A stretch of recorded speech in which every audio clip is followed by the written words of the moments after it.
Cape Canaveral Space Launch Complex 40, SLC-40.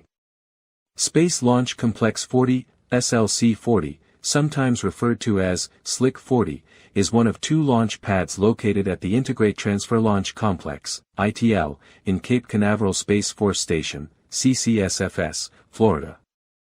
Cape Canaveral Space Force Station is an installation of the United States Space Force's, USSF's, Space Launch Delta 45, SLD-45, located on Cape Canaveral in Brevard County, Florida. The Integrate Transfer Launch Complex is a rocket launch site located at Cape Canaveral Space Force Station in Florida. Situated on the northern end of the Banana River, the complex and its various components were originally constructed by the United States Air Force, USAF, for the Titan III program, and was later modified for use by the Titan IV heavy-lift space launch vehicle. The ITL's design is similar to that of Launch Complex 39, LC-39, at the neighboring Kennedy Space Center, KSC, where it consists of two launch pads at Space Launch Complex 40 and Space Launch Complex 41, SLC-41, as well as a Vertical Integration Building, VIB, a Solid Motor Assembly Building, SMAB, and a Solid Motor Assembly Readiness Facility, SMARF, all connected by rail. Following the retirement of the Titan family in 2005, the Air Force and the United States Space Force have divided the ITL between two private spaceflight companies in the processing and launch of their rockets. SpaceX currently leases SLC-40 in the integration and launch of their reusable Falcon 9 rocket, and additionally uses the SMAB to encapsulate any of their payloads. Meanwhile, SLC-41 has been used by the Boeing-Lockheed Martin Joint Venture United Launch Alliance, ULA, to launch the Atlas V and Vulcan Centaur. For the assembly of these rockets, the Government Vertical Integration Facility, VFG, was constructed for both vehicles, and the SMARF was renamed to the Amazon Vertical Integration Facility, VFA, for Vulcan Centaur heavy-lift launch vehicle. SLC-40 was initially opened as Launch Complex 40 and was used by the United States Air Force alongside the neighboring Space Launch Complex 41 for the Titan III rocket program. It first saw use by the Titan III-C rocket throughout the 1960s and 1970s, before getting retrofitted for the Titan 34D during the 1980s. In the 1990s, Martin Marietta and the Air Force upgraded it to launch the commercial Titan III expendable launch system, also known as CT-3 or CT-3, but the rocket's lack of success caused the pad to be used by the Titan IV throughout the decade and into the 2000s. Following the Titan family's retirement, the SLC-40 lease was given to SpaceX in 2007 for use by their new rocket, the Falcon 9. Since the early 2010s, the pad has transformed into a high-volume launch site for the Falcon 9, being mainly used to service the company's Starlink mega constellation. As of December 2025, the pad has hosted over 295 Falcon 9 launches. In the near future, SpaceX will add a new Falcon 9 landing zone within the SLC-40 launch complex to replace landing zones 1 and 2, LZ-1 and LZ-2. According to the FAA's Draft Environmental Assessment, Spring 2025, the Federal Aviation Administration, FAA, is looking into modification of SpaceX's license, which would allow the company to increase launches from Launch Complex 40 alone to 120 per year, which is up from the previously allowed 50 per year in 2020, and also construct a new booster landing zone. The company had already exceeded that number, 50 per year, launching 62 Falcon 9 rockets from the pad in 2024, just shy of a modification made in 2024 to allow for 70 launches from SLC-40. Launch Complex 40, LC-40, was originally constructed by the United States Air Force as one of two launch pads of the Integrate Transfer Launch Complex, tasked with launching Titan III rockets with solid rocket boosters.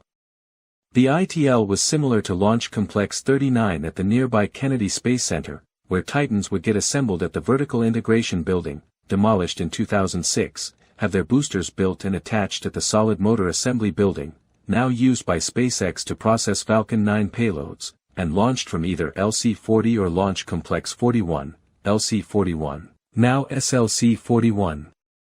Launch Complex 40 hosted its inaugural launch in June 1965, a Titan IIIC rocket with a 9,500 kilograms, 21,000 pounds, mass simulator to test the transstage upper stage.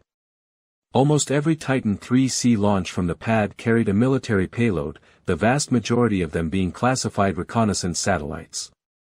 Additionally, the ITL was planned to launch the Titan IIIM for the Air Force's Manned Orbiting Laboratory (MOL) program, using it as a testing ground before the operational launch site at Vandenberg Air Force Base's, VAF's, Space Launch Complex 6, SLC-6, would be activated. The only MOL launch made before the program's cancellation occurred at LC-40, with OPS-0855 lifting off on November 3, 1966 with the first capsule to be reused, Gemini Spacecraft No. 2, SC-2, previously flown on Gemini 2, Gemini Titan II, GT-2. The Manned Orbiting Laboratory was part of the United States Air Force human spaceflight program in the 1960s. The project was developed from early USAF concepts of crewed space stations as reconnaissance satellites, and was a successor to the cancelled Boeing X-20 Dinosaur, dynamic soarer, military reconnaissance space plane. So, plans for the MOL evolved into a single-use laboratory, for which crews would be launched on 30-day missions, and return to Earth using a Gemini B spacecraft derived from NASA's Gemini spacecraft and launched with the laboratory. Going into the 1970s, LC-40 became the dedicated launch site for the Titan IIIC within the ITL, as LC-41 would undergo modifications to launch the Titan IIIE rocket. Throughout the rest of the decade, the complex would see approximately 1 to 3 Titan IIIC launches per year until the rocket's replacement with the Titan 34D expendable launch vehicle in the early 1980s. Similarly to its predecessor, every Titan 34D launch from the pad was for military purposes, being used to put payloads into geostationary transfer orbit, GTO. In the late 1980s, Titan manufacturer Martin Marietta and the Air Force converted the ITL to their new Titan configurations. LC-40 would be used to launch the civilian-focused commercial Titan III, CT-3, while LC-41 would be for the military-oriented Titan IV. Additionally, Titan IV processing would go through the newly built solid motor assembly and readiness facility, now used by United Launch Alliance for future assembly of Vulcan Centaur rockets, before launch. This setup did not last, as the commercial Titan III's price compared to cheaper systems like Delta II and Ariane 4 limited its customer base into early retirement. That being said, a handful of notable payloads were launched from LC-40 in this era, like Intelsat 603 in March 1990, of which a stage malfunction caused it to be visited by Space Shuttle Endeavour during STS-49, and the failed Mars Observer in September 1992. Following the commercial Titan III's retirement, LC-40 was converted to complement LC-41 in the launches of the Titan IV vehicle. As was typical for the Titan family, almost all launches in the decade carried military payloads. The only exception to this was NASA and ESA's Cassini-Huygens mission to Saturn in October 1997. Going into the new millennium, the cost of Titan launches led to Lockheed Martin, who assumed the control of Titan following Martin Marietta's merger with Lockheed, winding down and announcing the retirement of the Titan family in favor of their cheaper Atlas launch vehicles. As such, the last Titan IV launches at the ITL were made from LC-40, with LC-41 and the SMARF converted to process and launched the Atlas V. Over its lifetime, LC-40 supported a total of 55 Titan launches, including 26 Titan IIIC, 8 Titan 34D, for commercial Titan III, and 17 Titan IV. The final Titan launch from LC-40 was the Lacrosse 5 reconnaissance satellite carried on a Titan IV-B on April 30, 2005. Following the conclusion of Titan operations, the Launch Complex 40 underwent significant transformation.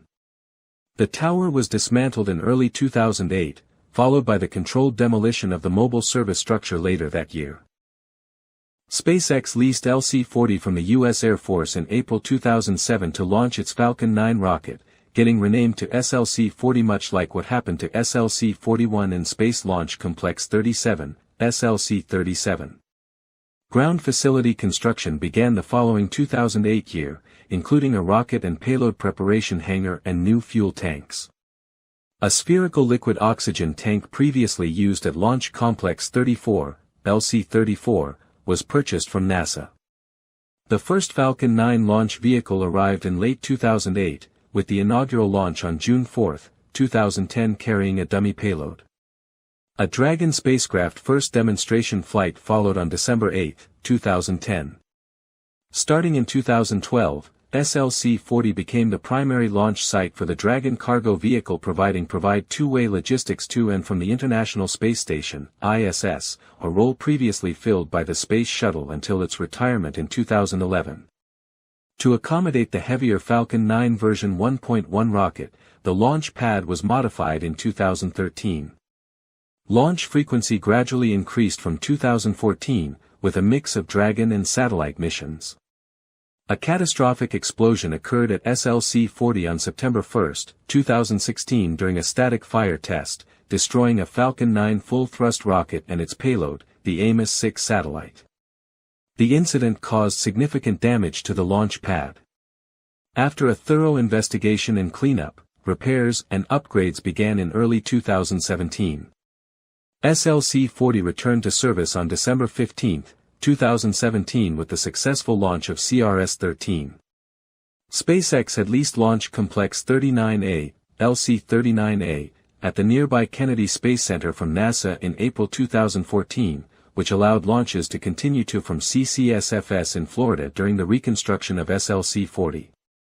In August 2018, LC-39A's Crew Access Tower received an access arm, allowing crew to be loaded onto Crew Dragon 2 capsules along with late payload changes on Cargo Dragon 2 capsules. Because SLC-40 lacked an access tower, Dragon missions were paused after the original Dragon 1 capsule was retired in 2020. In the 2020s, SLC-40 would become SpaceX's workhorse launch pad, hosting less complex satellite launch missions as frequently as every week, completing 50 launches of this launch pad alone in 2023. Meanwhile, LC-39A was used less, being reserved for Dragon crew and cargo flights, Falcon Heavy missions, and other complex missions. To add additional operational flexibility and reduce reliance on LC-39A, in early 2023, SpaceX began constructing an access tower at SLC-40. In February 2024, SpaceX tested its new unique emergency escape system for future crewed missions, which uses an evacuation slide instead of the slide wire baskets used at LC-39A. The tower was first used ahead of in early 2024 to accommodate late loading of supplies into cargo spacecraft. SLC-40 was used to launch its first crewed mission on September 28, 2024, SpaceX Crew 9. The mission had been slated to use LC-39A, but was shifted to SLC-40 when the launch was delayed due to issues with the Boeing Starliner Calypso spacecraft that was docked to the ISS.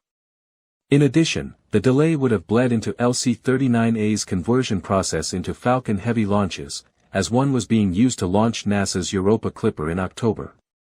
In the near future, SpaceX will make a new Falcon 9 Block 5 landing pad within SLC-40 launch complex to eliminate use of landing zones 1 and 2.